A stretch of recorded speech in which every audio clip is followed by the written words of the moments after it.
Hello विद्यार्थी मित्रों, आज આપણે ભણીશું ધોરણ 11. આજનો વિષય છે એસપી ચેપ્ટર નંબર 4 ભાગ નંબર 1 વાણિજ્યક પત્રનું સ્વરૂપ.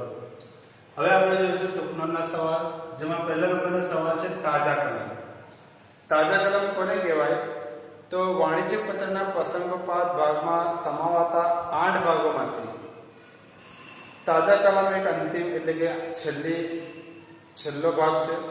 ताजा कलम विषय टूंक में समझूती मेळवी लईए तो सौथी पहला आपणे जोईए के पत्र लखनार अति महत्वनी बाबत पर पत्र वाचकનું खास ध्यान खेंचवा ताजा कलमનો उपयोग करे छे.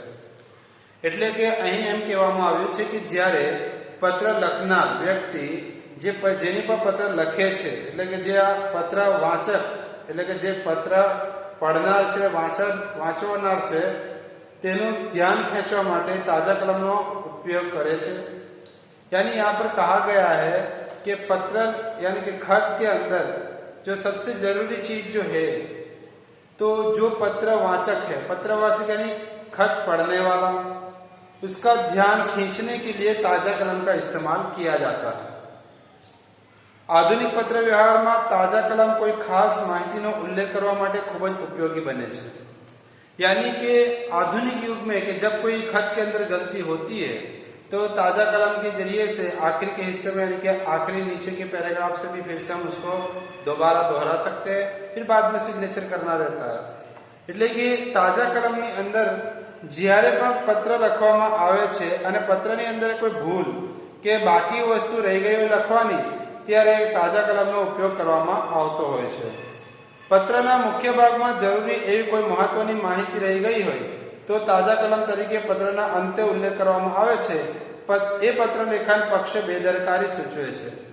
એટલે કે જ્યારે પણ પત્ર લખતી વખતે કોઈ વસ્તુ બાકી રહી ગઈ હોય, મહત્વની હોય અને બાકી રહી ગઈ હોય, તો તાજા કલમથી તે પત્રની અંદર ઉલ્લેખ કરી શકે છે અને તે પત્રની અંદર તેને બેદરકારી એટલે કે ખામીયુક્ત ભૂલ ગણી શકીએ છીએ. यानी कहने की बात यहाँ पर यह है कि जब हमने किसी को खत लिखा है और जो इम्पोर्टेंट बात यानी खास बात हमने कहने की बाकी रह गई हो, तो हम फिर से ताजा कलम का इस्तेमाल करके उस बात को दोबारा दोहरा सकते हैं, लेकिन ये गलती है रहती है. ताजा कलम लख्या बाद पत्र लखना ने सही अवश्य होनी चाहिए. यानी कि जब हम खत लिखते हैं तो खत के आखिरी हिस्से में, यानी जब खत खत्म होता है उसके आखिरी हिस्से में ताजा कलम के बाद सही अपनी करनी जरूरी होती है. એટલે કે જ્યારે પણ પત્ર પૂરો થાય ત્યાર પછી પત્ર લખનારે પોતાની સિગ્નેચર કરવાની હોય છે. તાજા કલમ સહિતની નીચે પત્રની ડાબી બાજુ હાસ્યની આડોઆડ છેલ્લે દર્શાવાય છે. એટલે કે જ્યારે પણ પત્ર લખવામાં આવે છે ત્યારે પત્રના ઉલટા હાથ પર એટલે કે ઊંધા હાથ પર બેદરકારી દાખવ્યા વગર જ્યારે પત્ર પૂરો થાય છે ત્યારે તેને નીચે પોતાની સિગ્નેચર કરવાની રહે છે, પોતાની સહી करवानी रही है. यानी कहने की बात यह हो गई कि जब आखिरी हिस्से में जब पूरा खत लिख लिया गया तो आखिरी हिस्से में यानी उल्टे हाथ की तरफ आखिरी के नीचे के हिस्से में उसे अपनी सिग्नेचर करनी रहती है, साइन करनी रहती है. ताजा कलम को टूक में अंग्रेजी में अगर गुजराती में अगर कहा जाए तो ता.क के रूप में, या तो अंग्रेजी के हिसाब से P.S करके भी हम लोग लिख सकते हैं. यानी ये हमारी गलती की वजह से हमने ताजा कलम का इस्तेमाल किया हुआ है. उसके बाद दूसरा सवाल हमारे सामने है टपाल रवानगी अंगेनी सूचना. तो टपाल रवानगी यानी कि जब हमारी कोई चीज दूसरे शहर में, दूसरे गांव में, दूसरे जिले के अंदर जब भेजनी होती है तो उसको कितने तरीके से भेज सकते हैं हम. किसी को जानकारी देनी हो तो इसका एक महत्व का चीज बताइए यहाँ पर. या तो उसको सादी टपाल यानी पोस्ट के जरिए से हम भेजेंगे जिसको पहुंचने में थोड़ा टाइम लगेगा. उसके या तो फिर रजिस्टर्ड टपाल होती है, रजिस्टर करा देते हैं, नाम नोंद करवा देते हैं, फिर सीधा वहां पर इंफॉर्मेशन दे दी जाती है. एडी टपाल होती है, स्पीड पोस्ट होती है, कुरियर होता है. इस तरीके से हमें कोई भी एक चीज को पसंद करना रहता है और कारकुन के जरिए से हमारी सूचना को हम आगे भेजते हैं. એટલે કે અહીં કહેવામાં આવ્યું છે કે જ્યારે ટપાલ રવાનગી કરવાની હોય છે ત્યારે આપણે સાદી ટપાલનો વપરાશ વધારે પડતો કરતા આવ્યા છે અને આ વસ્તુ એકદમ ધીમી ગતિએ ચાલતી હોય છે. એને ઘણો ટાઈમ લાગે છે એક જગ્યા પરથી બીજી જગ્યા પર પહોંચવામાં. પરંતુ ત્યાર પછી રજિસ્ટર્ડ ટપાલ થઈ, રજિસ્ટર્ડ એડી ટપાલ થઈ, સ્પીડ પોસ્ટ થયું, કુરિયર દ્વારા પણ આપણે તે વસ્તુને મોકલી શકીએ છીએ. એટલે કે આ દરેક વસ્તુનો વપરાશ આજે પણ આપણે કરતા હોઈએ છીએ. જરૂરી સૂચના મુજબ રવાનગી કારકુન પત્રને રવાના કરવાનું કાર્ય કરે છે. એટલે કે જે પણ વસ્તુ આપણી અંદર છે તે કારકુન એટલે કે જે બોક્સની અંદર કે કોઈ ઠેલાની અંદર મૂકી હોય કે કોઈ વસ્તુ આપણે બીજા સુધી પહોંચાડી છે તે કારકુન તે रवानगी એટલે કે ત્યાંથી પહોંચાડવાનું કામ કાર્ય કરે છે. यानी कहने की बात ये हुई कि जब भी हमारी यानी जब उन्हें सूचना मिलती है, कोई जानकारी मिलती है, तो जानकारी मिलने के बाद वो कारकुन को एक जगह से दूसरी जगह भेजने के लिए काम करते हैं. टपाल रवानगी नोंध पत्र સૌથી ઉપર અથવા નીચેના ભાગમાં રવાના કરવામાં આવે છે.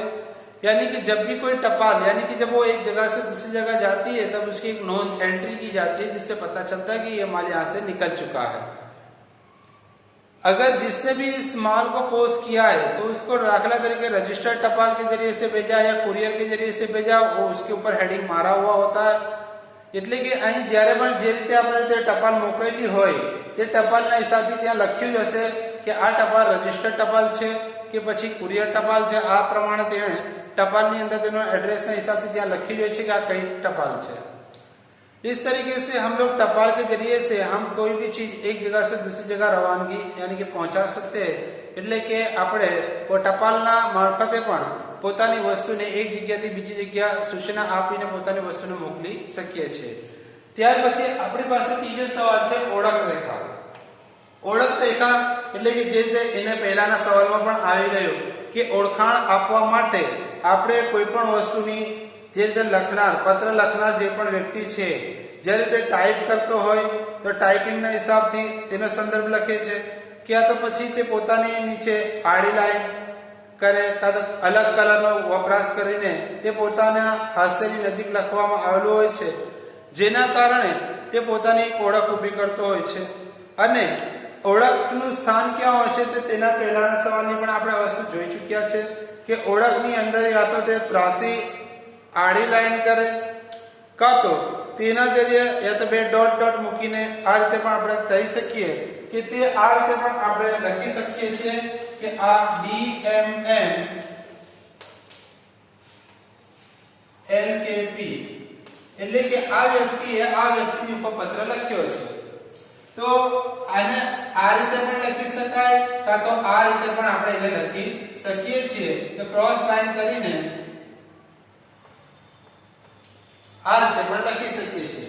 જ્યારે તો શોર્ટ નેમ ની અંદર આપણે એને લખીએ છીએ એની સમજૂતી પ્રમાણે એનું ઉદાહરણ છે કે DM મોદી કાં તો LK પટેલ. એટલે કે આપણે જે રીતે સરનામાની અંદર પણ લખીએ છીએ કે D.M. મોદી કાં તો આ રીતે પણ આપણે લખી શકીએ છીએ કે N.K. પટેલ.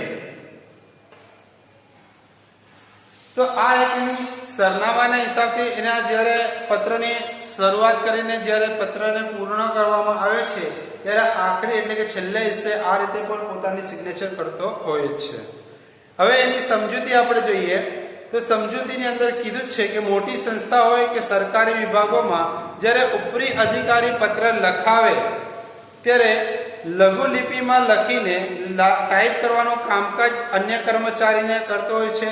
એવા સંજોગોમાં આ સમગ્ર પ્રક્રિયામાં સામેલ વ્યક્તિઓની ઓળખ રજૂ કરવા માટે ઓળખ રેખા પત્ર प्रसंगोपात भाग रूपे समावेश કરવામાં આવતો હોય છે. यानी कहने में ये चीज आ गई कि जब कोई बड़ी संस्था होती है या कोई सरकारी दफ्तर होता है तो उसका जो बड़ा अधिकारी होता है वो किसी से भी पत्र या तो लिखवाता है या तो फिर कंप्यूटर के ऊपर टाइप करवाता है. उसके बाद ऐसे हालात के अंदर वह किसी भी यानी कि उसके पास जो भी काम करने वाले जो भी है यानी जो भी समग्र प्रक्रिया जितने उसके पास काम है तमाम चीजों की जानकारी उन इंसानों के जरिए से यानी जो जो व्यक्ति उसके पास में काम करते हैं उनके साथ में पूरी डिटेल के साथ रजू करता है. और भविष्य में જ્યારે પત્ર અંગે કોઈ પણ માહિતીની જરૂર પડે તો પત્ર લખાવનારની તેમજ પત્ર લખનારની માહિતી ઓળખ રેખા દ્વારા જ મળે છે. यानी यहाँ पर कहा गया कि जब हमें आने वाले वक्त के अंदर जब किसी चीज की जानकारी की जरूरत पड़ती है तब हम पत्र लिखवाने वाले से या तो पत्र लिखने वाला जो भी माहिती देता है उसके जरिए से हम अपनी तमाम किस्म की जानकारी ले सकते हैं. એટલે કે ભવિષ્યમાં જ્યારે પણ આપણને કોઈ પણ વસ્તુની જરૂર પડે તો આપણે પત્ર દ્વારા પણ તેની જાણકારી મેળવી શકીએ છીએ. જેનું ઉદાહરણ અહીં આપણને આપ્યું છે કે આ લખનાર કોણ છે. તો લખનારની અંતિમ ભાગની અંદર DMM:LKP યા તો DMM લાઈન ખેંચીને ક્રોસ LKP લખ્યું હોય, કાં તો આ રીતે પણ લખી શકીએ D.M.Modi કાં તો L.K.Patel. આ રીતે પણ તે પોતાના પત્રની અંદર અંતિમ શરૂઆત બતાવીને તે પોતાનું પત્રને પૂર્ણ કરે છે. એટલે કે જ્યારે પણ પત્રની શરૂઆત એટલે કે પત્રથી કોઈ પણ માહિતી મેળવવી હોય તો આ નામ જોઈને પણ તે કહી શકે છે કે આ પત્ર લખનાર વ્યક્તિ કોણ છે.